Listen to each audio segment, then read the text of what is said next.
θαλάσσιο παραδοσιακό στυλ, από λευκές πελεκητές πέτρες, παγκάκια υπαίθρια, τραπεζαρία εκπετού, βρύση καλλιτική και παλαπρεύω του μιλίου του Χρυσόφου, ωραίο ήθιμα για γραφή και μουσική, την κορονή των ονομαστών από την Χρυσόφου του Καβαλαγού, που μοιάζει πραγματικά σαν φωτεινός στάδος, με το μεγάλο ρολόι που χτυπάει μέρα και νύχτα για να ζωγονίσει τον κόσμο στους αθλητικούς κατοίκους και να τους μεταδείξει το εξαιρετικό πληθυσμό. Μια εκκλησία που αποκτεί ένα πνευματικό κέντρο, μια συνεχούς καταληκτικής προσευχής και ένα μεγάλο σκεπτικό για τους ανέμους του πληθυσμού.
Το έτος 1920. Για να στεγαστεί το σχολείο, κάτοικοι με προσωπική τους εργασία χτίζουν δίπλα στην εκκλησία σε χώρο βακούφικο διόρυφο οίκημα, ώστε στο ισόγειο στεγαστεί το σχολείο και στο απάνω όρεφο να διατηθεί κατοικία του εφημερίου και δασκάλου τότε ιερέως Νικολάου Κατσομήτρου, ο οποίος δίδαξε ως δάσκαλος και ως ιερεύς. Πολύβο υπήρξε το σχολείο, ξεπερνώντας τους 80 μαθητάς μέχρι το έτος 1947. Το διάστημα του Ισχυρού πολέμου καταστράφηκε το σχολείο και έτσι μετά το 1950 λειτουργήσε συγκιασμένο σπίτι. Το έτος 1961 με δαπάνη του Δημοσίου χτίζεται το σημερινό σχολείο και έκτοτε σχεδόν λειτουργήσε επί πολλά χρόνια ως διθέσιο. Πλήθος ενάρετων δασκάλων καλλιέργησαν τον άγωνο τόπο της αγραμματοσύνης, ξερίζουσαν την πνευματική ασιτεία που υπήρχε και αποτέλεσε την πλούσια χρυσοφόρα πηγή της ενάρετης μόρφωσης. Μετέδωσε τα φώτα των γραμμάτων και έσπηρε στις αγνές ψυχές των μαθητών την αρετή, την αγάπη και όλες τις ψηλές πνευματικές ενότητες. Ευτύχησε να ειδεί καταξιωμένους επιστήμονας, γιατρούς, καθηγητάς, δασκάλους, αξιωματικούς και πολλούς ανθρώπους των γραμμάτων. Υπήρχε από παλιά με πέτρινη κούπα, από αυτή υδρεύονταν παλαιότερα η συνοικία Σπανέων.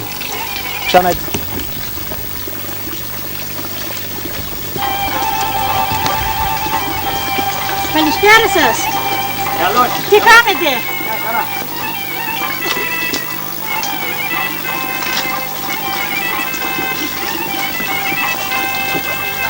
Καλησπέρα. Καλώς της, καλώς της. Γιάμψους η Βάδανα. Να τώρα θα Περιμένετε και εγώ.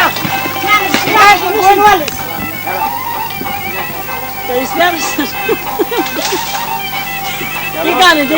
Μια χαρά. Καλώς ήρθατε Σιλβάδα, τι κάνετε με τα Σίλβα? Καλά, είστε, πώς είστε? Δεν έχουν άντρα στα παιδιά. Τι Τι κάνετε Σιλβάδα? Πώς είσαι, καλά? Εσύ μας Σιλβάδα. Α, τη μαντάλια στο σπίτι. Άντε πια από εκεί. Τι κάνεις Αλεξάνδρα? Άντε Μητράκινα, τι κάνεις? Καλά, από πού έρχεσαι?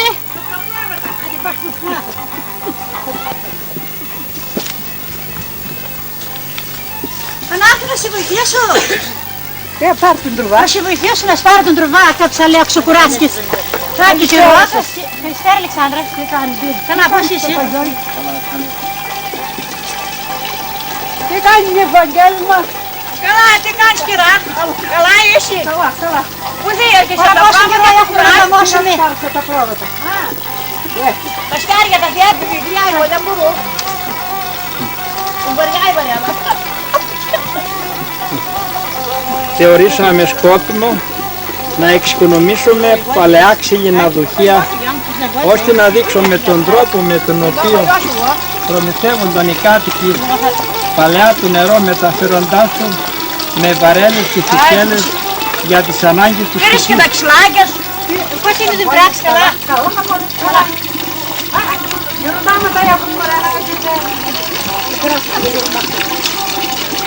Άντε, τον πάρω εγώ τον τρεβάτα. Πήρε ματάκια μου. Το χρειαστώ. Πού να με πας?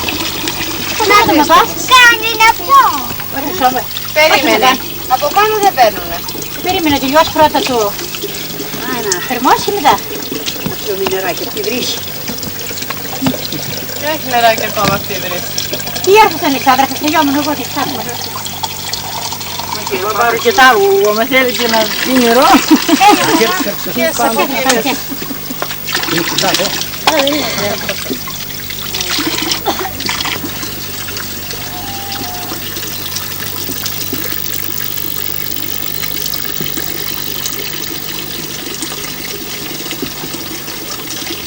Ζώα κουρασμένα από τις γεωργικές δουλειές έρχονται στη βρύση να ξεδιπλάσουν πίνοντας νερό από την παραδοσιακή κούπα. Υπάρχει ακόμη η συνοικία Σπανέικα, λίγο αποκομμένη από τον άλλον οικισμό Σαρανταπόρου, σε προσδούχο θέση μεταξύ δύο βοερών ποταμιών, που αποτελεί μια νησίδα κομμένη στο πράσινο από τις πολλές καρδιές, τα αιωνόδια πλατάνια και τις λογιές παρμένες, τριφύλια, φασόλια και άλλα πλούσια και πευτικά. Ένας γαλήνιος τόπος σε μια φυσική αρμονία του κειμένου. Εδώ την άνοιξη πάντα πολυάριθμα εικόνισμα Αγίου Νεκταρίου. Έγινε με δαπάνες των κατοίκων, ιδιαίτερα των Σπανέων. Είναι ο προστάτης όλων μας. Και δίπλα ο Ξεροπόταμος, το φόβετρο των Σπανέων. Δαμάστηκε με την κατασκευή του γεφυριού που έγινε το 1980.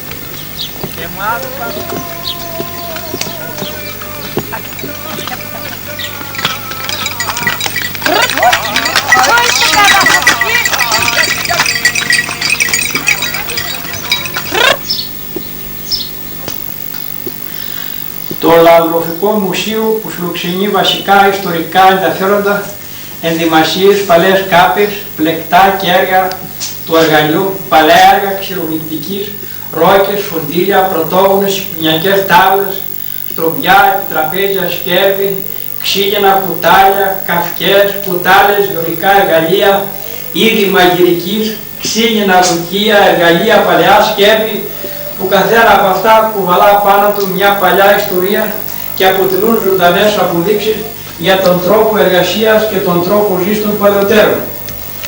Ένα πραγματικό ιερό τέμενος της λαογραφικής μας κληρονομιάς, ένα μικρό μουσείο πρόθυμο να ανοίξει τις πόρτες του για να σας αποκαλύψει την ομορφιά του.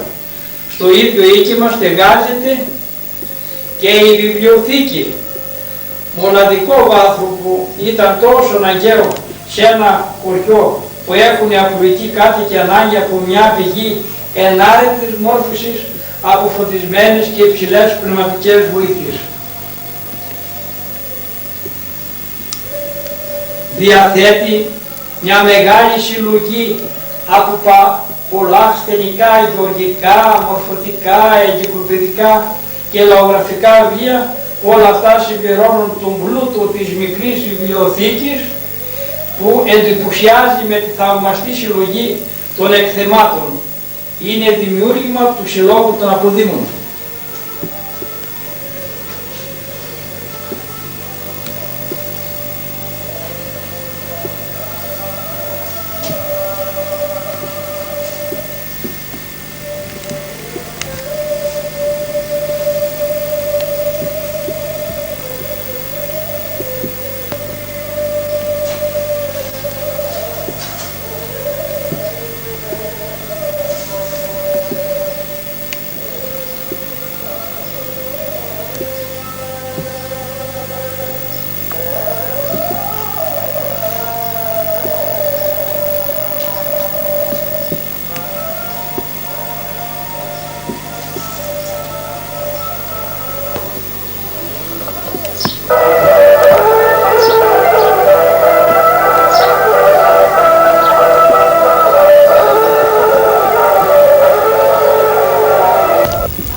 Χαρά και φροσύνη λάμπει στα μάτια όλων.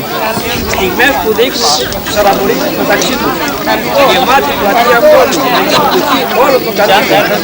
Ένα αληθινό πανηγύρι που ενθουσιάζει με αυτή την υπέροχη συνάντηση. Συγκινητικές στιγμές θέλουμε να χαρακτηριστεί παραδοσιακό αυτό το γλέντι. Είναι κάτι που θα μείνει ζωντανό, ενώ οι άνθρωποι έρχονται και παρέρχονται. Δείχνει τις παλιές ζωντάνιες με όλα τα χαρακτηριστικά τους.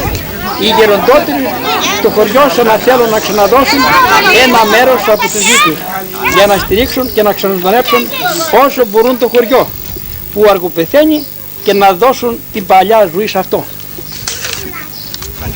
Τώρα...